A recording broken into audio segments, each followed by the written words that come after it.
Moçada, dando sequência, então. Se você conseguir visualizar isso aqui, tá show de bola, ok? Show de bola. O que está rolando aqui, padrinho? R1, R2 e R3 em série, e por isso, aquela voltagem de 200 volts vai se dividir em V1, V2 e V3. Simon, por que você está me falando isso? Por um motivo muito nobre. Qual motivo muito nobre? Lindão, se a voltagem em R2 é V2, e a gente vai ter que descobrir isso aqui daqui a pouco, e o capacitor está em paralelo com R2, em paralelo a voltagem não é constante, então o capacitor estará alimentando-se de uma voltagem V2. Simon, para que eu preciso disso? Para calcular a carga elétrica armazenada por ele. Qual é a equação da carga armazenada em um capacitor? QCV. Você vai precisar da capacitância, foi dado. E você vai precisar da voltagem. Nós vamos calcular. Perfeito? Então, C e V é a multiplicação que eu preciso para encontrar a carga. Se for a energia, porque agora eu estou dando de louco aqui que eu esqueci o que a questão está perguntando, eu vou voltar lá agora para pegar os dados. Se for a energia, nós temos 3 equações, né? Lembra? QV sobre 2, CV ao quadrado sobre 2 e Q ao quadrado sobre 2C. Essa é a equação básica de energia, as outras duas eu simplesmente substituí. No lugar desse Q, CV, fica CV vezes V sobre 2, e no lugar desse V, Q sobre C. Só brincando com as duas equações. Mas eu acho que a questão pediu a carga armazenada pelo capacitor. Vamos lá, né? Tirar esta dúvida. Isso. Qual a quantidade de carga armazenada no capacitor? R1 e R3, 20 ohms. Então, vamos colocar aqui para eu não me esquecer. E esse doidão, 60 ohms. E a tensão total, 200 volts. Perfeito. 2 microfarad é a capacitância do abençoado. Bonitos? Fala para mim, como é que a gente consegue achar o valor de V2?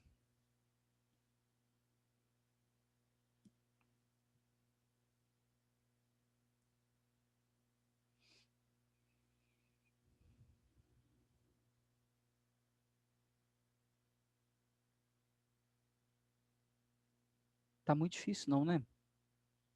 Dá para fazer por proporção.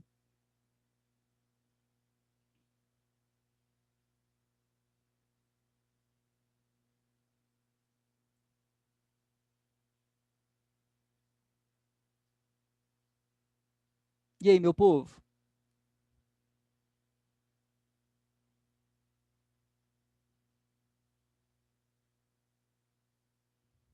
Vocês estão aí, galera? Ou caiu? Sim, eu estou aqui, só estou pensando. Ó, é uma série. Se você quer encontrar a voltagem em cada um dos dispositivos, é VRI, não tem para onde correr. Então, para encontrar o valor de V2, você precisa da resistência, temos, e da corrente que passa aqui. Só que, graças a Deus, em série, a corrente é constante, é total. Então, você poderia começar o exercício encontrando essa corrente, né? Através de V igual a R vezes I total. Qual é a voltagem total? 200. Qual é a resistência total? 60 mais 20 mais 20, 100. E com isso, a corrente total será 2 amperes. Simon, o que eu vou fazer com a corrente total? Jogar aqui. Quem é V2, meu aliado? V2 é R vezes I2. A resistência é 60 e a corrente é 2. Então, a voltagem 120 volts. Quanto que sobrou para 200? 80. Como aqui são iguais, 40 volts para cada um. Então, aqui eu teria 40 volts, aqui 40 volts e aqui 120 volts, que é a mesma voltagem que vai chegar lá no capacitor. E como a carga elétrica é C vezes V, nós teremos capacitância 2 micro e diferença de potencial 120.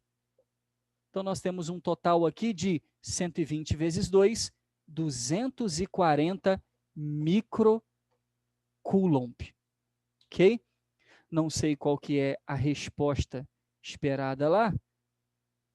2,4 vezes 10 a menos 4, letra B, ok?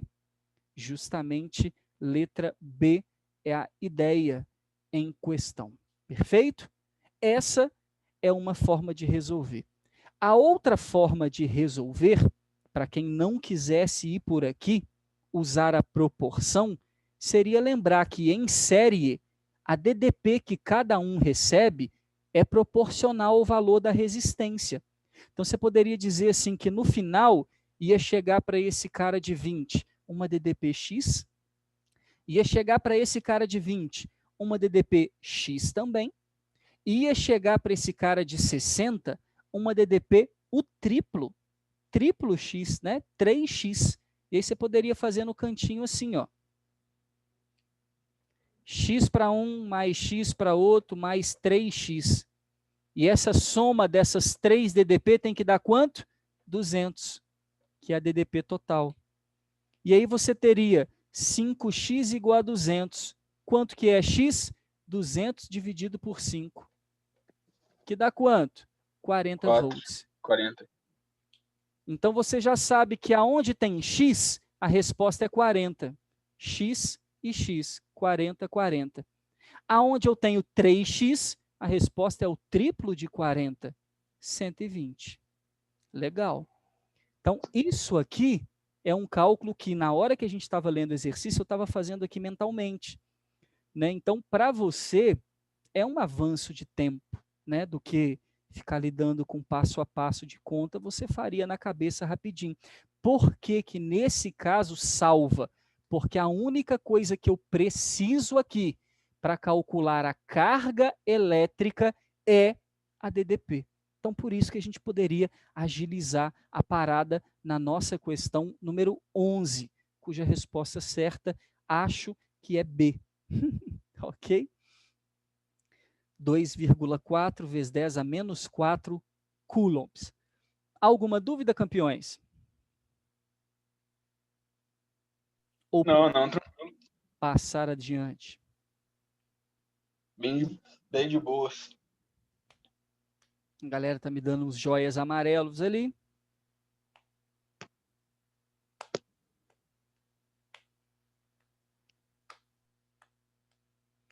Hoje temos aulas de quê? Além do VEM.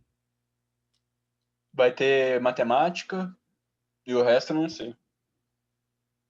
O Dilson vai dar aula semana que vem, né, Samuel? Não sei, é? Essa semana não teve com vocês, não? Ainda não. Ah, Que eu então vai saiba. ser. Então vai ser.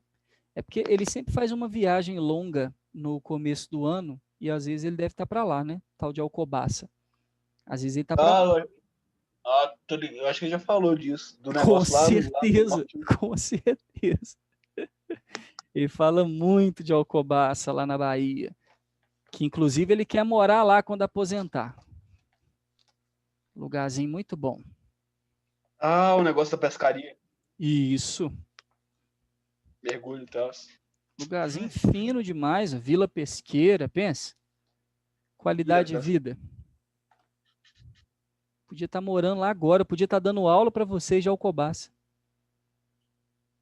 Aqui o quadrinho e atrás do quadrinho o mar.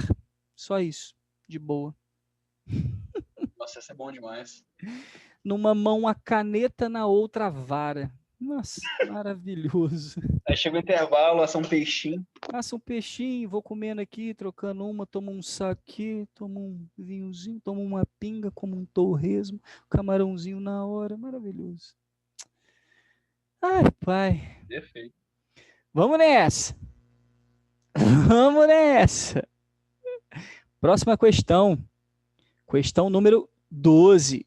Vamos abrir ela aqui para você enxergar, que você não é obrigado, né? Zé Mário, mais uma questão aparecida de Enem, né? Envolvendo os conceitos da mecânica com a eletrodinâmica ou a eletrostática. Direto. Temos esse pepino. Zé Mário é um homem que mantém sua condição física. Muito bem, eu também mantenho a minha. É a minha. Fazendo caminhadas em torno do condomínio em que reside. Em dias de chuva, ele compensa subindo a escadaria do prédio. Ah, Zé Mário, a partir do térreo até o seu apartamento no 10º andar. Ousado. O desnível entre 2 andares consecutivos é de 3 metros. Zé Mário pesa 800 newtons. Se fosse possível converter toda a energia potencial acumulada nessa subida em energia elétrica para acender um circuito de 10 lâmpadas de LED de 5 watts cada, o circuito permaneceria aceso ininterruptamente por... Tá, então ele está realizando um trabalho, a gente tem que igualar esse trabalho para transformar em energia elétrica. Energia elétrica. E é só jogar na equação para olhar a duração. Perfeito. Então nós temos de um lado a energia potencial e do outro a energia elétrica. A energia elétrica claramente é PT, equação do fim dos tempos, né? Aonde, na hora que eu tiver a energia, que vai ser proveniente das peripécias de José Mário, né? Nós temos a potência das lâmpadas, 10 lâmpadas de 5 watts, nós temos 50 watts de potência. Com a potência e com a energia, dá para flagrar o tempo, ok? O tempo que elas ficarão conectadas. Perfeito? A brincadeira aí é descobrir a energia que Zé Mário, o trabalho, né, realizado por ele nessa subida. Como o trabalho realizado pela força-peso, né, a gente pode dizer que o trabalho é a variação da energia potencial gravitacional. Né? Simplesmente o trabalho vai ser mgh. Na verdade, Sim. mg delta H, né, moçada? mg delta H, só que como o nosso H inicial é nulo, H final é o que nós precisamos. Então, esse é o nosso trabalho, filhos. Essa é a energia em questão. Note, mg é o peso de José Mário, né? Já está entregue para a gente aqui, m vezes g, e o peso de José Mário vale 800 newtons, um dado já colocado aí para você no enunciado. Aí, por favor, né? Se for esquecer, dá aquela penteada aqui, né? MG 800. Daqui a pouco eu vou abrir o quadrinho aí para você. Se você quiser também abrir aí no seu vídeo para dando 2 cliques aí para você conseguir enxergar o quadrinho melhor, pode ficar à vontade. E a altura, padrinho? Do térreo até o 10º andar, esse cara vai subir 10 andares. Pelo que eu entendi, ele tá falando que o desnível entre cada 2 andares, como ele vai subir 2 andares 5 vezes, o desnível é 3 metros. 3 por 5 dá 15. Só que tá meio bugada a geometria dessa questão na minha cabeça, mas deve ser isso. 800 vezes 15. Estranho, né? Porque se a gente for pensar, vou abrir aqui. Não tá tipo numa escada subindo. Ele tá se a gente for pensar aqui no prédio, é um negócio que eu não concordo muito bem, não, né? Mas vamos colocar que o térreo... Eu acho que ele está falando 2 andares. Então quer dizer que é de um a outro. Exatamente. Não? Exatamente. Era essa a colocação que eu ia colocar, a colocação que eu ia colocar colocando para o Rodrigo colocado. Seria assim, esse é o térreo, né? Esse já é o primeiro andar. Só que o doidão sai daqui, né, da base do térreo para a base do primeiro andar. Via escada, obviamente, né? Mas vamos colocar dessa forma. Então, Sim, sim. isso já é um desnível entre dois andares. Entendeu? Nós só temos um pipinex aqui. Se você for pensar desse jeito, né, de 0 até 1, 1, de 1 até 2, 2, de 2 até 3, 3, de 9 até 10, 10. Então, esse parceiro está sempre finalizando com o número, né, do andar que ele chega, né, quando ele chegar no primeiro andar, ele vai ter o primeiro desnível. Quando ele chegar no 10º andar, ele vai ter o 10º desnível. Então, pelo que eu estou entendendo, são 10 desníveis de 3 metros cada. Perfeito? Então, seria basicamente a altura de cada andar. A altura de cada andar, 3 metros. É 3 metros mesmo ou eu estou viajando? É 3 metros. 3, não é? Eu vou voltar ali para a gente. Sim, sim. Então, esse cara tem uma altura de 30 metros. Foi o que eu entendi, ok? Mas vamos fazer para ver de qual é, mas eu creio que seja isso mesmo, tá? Térreo para o primeiro e por aí vai. Então, temos aqui 8 vezes 3, ainda é 24? Sim? 8 vezes 3, 24, 3 zeros, 24.000 joules, já temos tudo em jauleta, sossegado, e são esses joules que eu preciso para encontrar o tempo do lado de lá. Não se esqueça que a potência em watts me dá joule por segundo, perfeito? Então, o tempo encontrado ali será em segundos. São 24.000 joules para uma potência de 5 watts, 10 lâmpadas, 50 watts, ok? E aí teremos aí a incrível conta de 24.000 dividido por 50. Não está difícil não, né? Porque 240 por 5 é 48. 480? 480. 240 por 5, 48, com zerinho, 480 segundos. Não é muita coisa, né, padrinho? Se você dividir isso por 60, né, para a gente transformar em minutos, 8 né, minutos. temos 8 minutos. Então, as peripécias aí do José Mário deixarão acesas aí as lâmpadazinhas por apenas 8 minutos. Vai ter que ficar subindo o dia inteiro e descendo escada aí para acender um pouco mais, ok? 8 bidutos, letra A. Né? Tá ali, ó. Abriu aí para vocês? Abriu o slide? Abriu. O do José Mário, só que ainda tá no do José Mário. Isso. 8 minutos, letra A. Perfeito?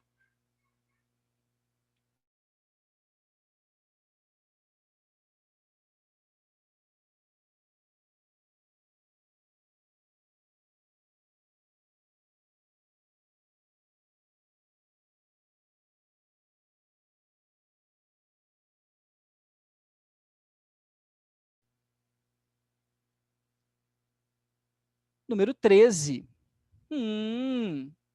Fenômenos ondulatórios. Fenômenos ondulatórios. Vocês continuarão aí revisando, né? Com o professor Tarsis também.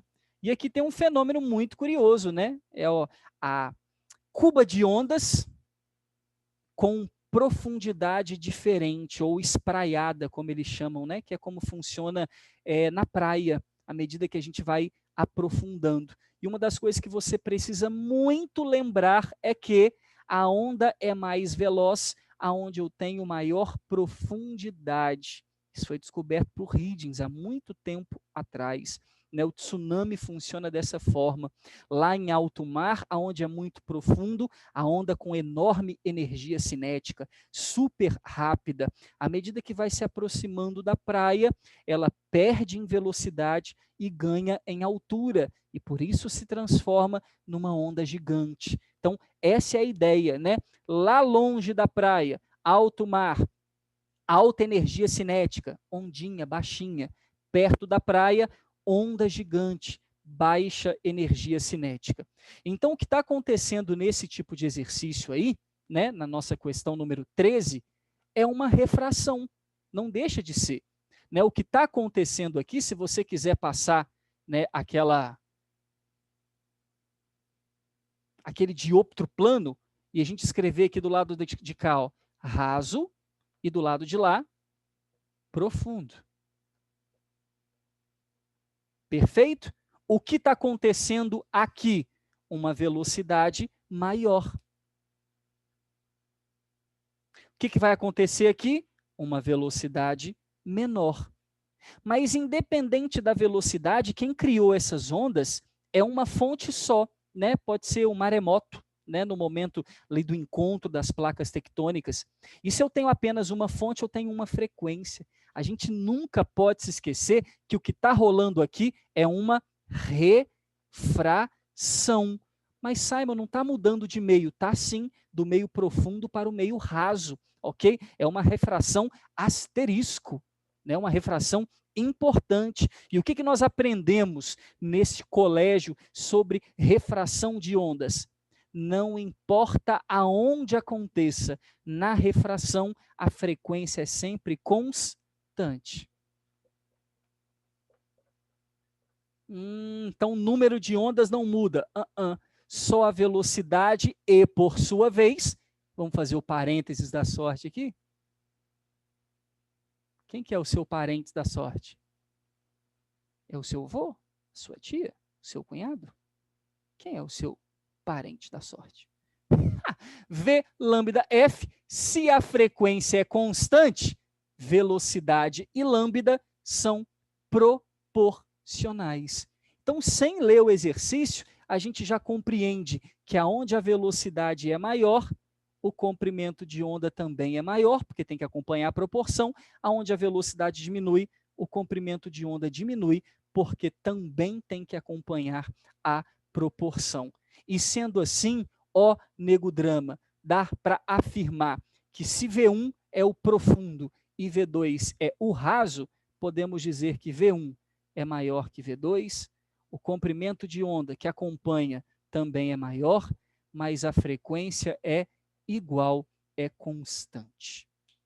E é justamente o que ele está perguntando para a gente nesta revisão, ok? O que podemos afirmar, né, com as relações V, lambda e F. Qual alternativa a gente marca aí?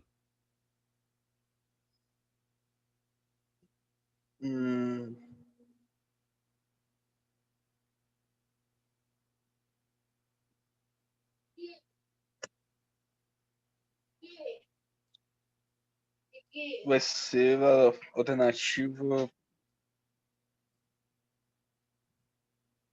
A letra C? V1 maior que V2, lambda 1 maior que lambda 2, F1 igual a F2.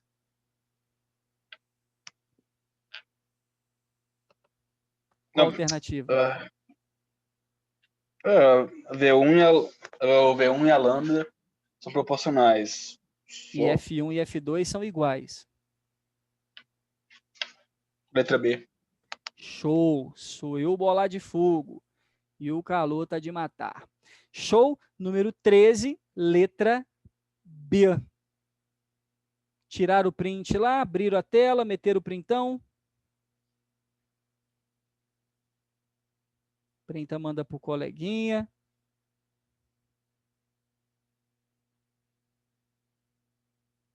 Olha, essa é uma questão bem doida, na verdade. Tipo, lembra, né, essa questão aí de que na profundidade a velocidade é maior do que quando tá mais raso. Eu lembro que eu fiz uma questão com o Dio, assim, uma vez. E a gente tava errando a resposta por causa disso. Pois é, e não se esqueçam, né, dessa...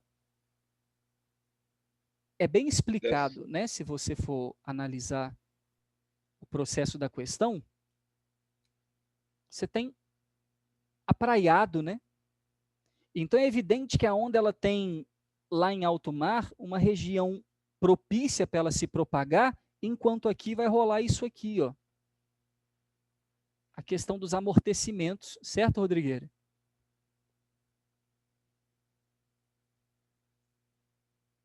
Tá aqui, ó. Isso vai fazer com que a frente de onda freie, mas assuma ao mesmo tempo um tamanho maior do que ela tinha lá em alto mar, ok? Exatamente esse procedimento. Show? Então tá aí a número 13. Printou, mano. Eu tenho que apagar essa parada. Printei. Pode apagar. Show. É da Vamos hora resolver. isso. Massa, né? E vamos resolver mais uma questão. Vamos acelerar o passo lá, que às vezes dá para nós fazer. Que é a aulinha do... É Hugo próximo? Chegando aí, então. Mas acho que dá para fazer. Tá Número chegando, 14, irmãos. No circuito desenhado abaixo, temos 3 pilhas ideais ligadas em paralelo. Aí, por favor, lembre, se as pilhas estão em paralelo, a voltagem que manda para o circuito é uma só. Em paralelo, as pilhas só estão ligadas ali como um dispositivo de segurança. Se por acaso uma pifar, tem a outra, né? O que nós chamamos de gerador reserva. É o gerador reserva. Então, nós temos 25 volts indo para o circuito, 25 volts. Elas alimentam 3 resistores, R1, R2 e R3. O amperímetro, o voltímetro e os fios são ideais. Quer saber a leitura no amperímetro e no voltímetro. E aí eu quero que você acompanhe comigo a regra do dedinho. Para você lembrar que da bateria, consegue ver o mouse aí? Fala que sim. Sim, tá dando para ver. Da bateria está saindo um fio que passa por R1 todinho, e quando chega aqui em R2, esse fio se divide, R2 e R3. Então, o nosso circuito vai ficar assim, ó. Eu tenho R1 sozinho e, de repente, o fio se divide em R2 e R3. Ah, Simon, aí ficou bom, hein? Maneiro. Agora, olha que lindo. Em paralelo com o R3, tem um voltímetro. O voltímetro está em paralelo com eles aí, ó. Tudo bem, Simon. Tipo, tá dando para ver, só que tá meio bugado esse... Tá, o desenho é muito ruim, né? O desenho é muito ruim da questão. E eu procurei lá, cara, a questão e parece que é assim mesmo.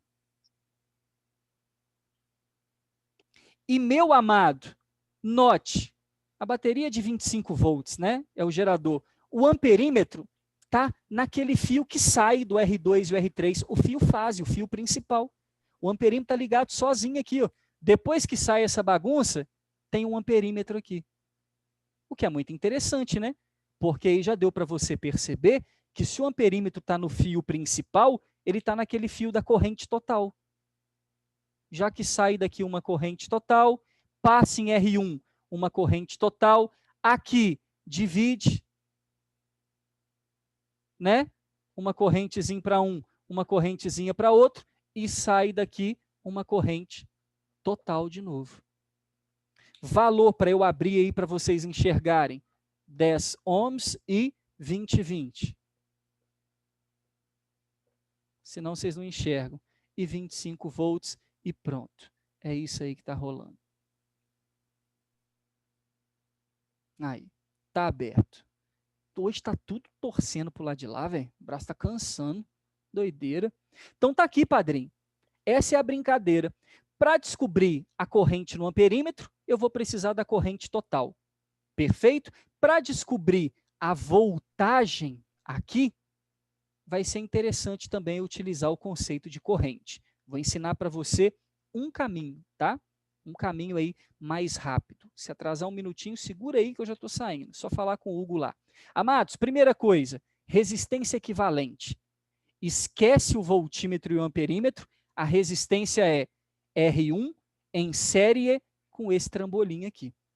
O paralelo de resistores iguais, a gente viu ontem, R sobre M, 20 dividido por 2. Então, qual é o equivalente aqui? 10. Em série com esse 10 aqui, 20 ohms. Então, a resistência equivalente total, 20.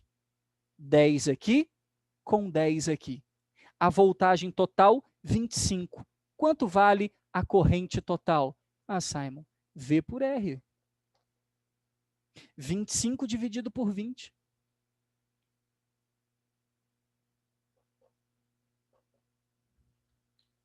Perfeito? Quanto que é Perfeito. 25 dividido por 20? 1,225. 1,25. Perfeito. Ampere. Essa é a corrente. Aí, se essa é a corrente com amperímetro marca é a total, 1,25. Está resolvido metade do exercício. A outra metade, um jeito que eu considero mais simples, seria descobrir. Isso aqui é uma série, né? Então, vamos traçar o tracejado aqui. Perfeito? A voltagem de 25 se divide. Uma parte para cá e uma parte para lá. E a parte que vem para aqui é paralelo. Ela vai ser igual para todo mundo. Então, se eu descobrir qual é a voltagem que vem para cá, eu sei quanto que sobra para o lado de lá. Agora, você que é inteligente, você já até sabe. Simon, por quê? Quanto que deu a resistência equivalente aqui, entre 20 e 20? 10. Deu 10. Então, eu tenho 1 de 10 com 1 de 10. Exatamente isso aqui, ó. 10 ohms e 10 ohms. Quando a resistência é igual, a voltagem se divide como? Em 2. Em partes iguais. Perfeito? Então, 25 volts vai dar quanto? 12,5 para cada um. E dava para calcular também, né? Você ri. Olha lá. R, 10 vezes a corrente, 1,25. 12,5. Ia sobrar para cá 12,5. Então, para esse cara vem 12,5, para esse cara vem 12,5, para o voltímetro que está em paralelo com ele, 12,5 também. Leitura do voltímetro, 12,5. Leitura do amperímetro, 1,25 ampere. Indo lá para a nossa questão, nós temos letra D, né? 1,25 ampere e 12,5 paradas. Temos um chat aqui. Não entendi porque a DDP é 25. Gustavão, paralelo de geradores, a DDP é uma só, ok? O gerador equivalente é a DDP de cada um deles. E só se deve ligar em paralelo geradores iguais, justamente por causa disso. Então, se eles estivessem em série, Gustavão, eu teria 25 mais 25 mais 25. Igual o exercício que a gente fez há pouco, né? V mais V igual a 2V. Em paralelo, o gerador equivalente representa a voltagem de apenas ele mesmo. Lembra que em paralelo a voltagem é constante. Então, se você ligar 3 coisas em paralelo, a voltagem tende a ser igual. Por isso que você deve ligar geradores iguais. Porque se você ligar diferente, um vai gerar, o outro vai virar receptor, vai querer roubar voltagem, vai ficar uma coisa doida. Então, se você ligar geradores iguais, vai sair, mas para quê? O que muda? Gerador subsalente, né? Subsalente. O que acontece? Se um dele queimar, né? Se der pau, eu tenho outros 2. É o que acontece em hospitais, bancos e em outros lugares. Tá bom, Gustavão? Então, a ideia é, em paralelo, o gerador equivalente é o gerador um só, único. A DDP equivalente, a força eletromotriz equivalente, é a DDP de apenas um deles, tá bom? Isso é o que acontece no paralelo. Vamos abrir o chat aqui. Show. Em série, soma. Em paralelo, temos esse problema. Filé? Lindos. Mais uma vez, foi um prazer indescritível, né? Nos vemos em breve, porque estarei com vocês aí nas próximas semanas, né? Novamente. E qualquer dúvida, tamo aí. Filé? Pode Aulinhas no canal Simon Silveira Andrade, está escrito revisão, data, parte 1, parte 2, tá bom? As de ontem foi para o Classroom também. Beijo, lindos. Boas próximas aulas aí.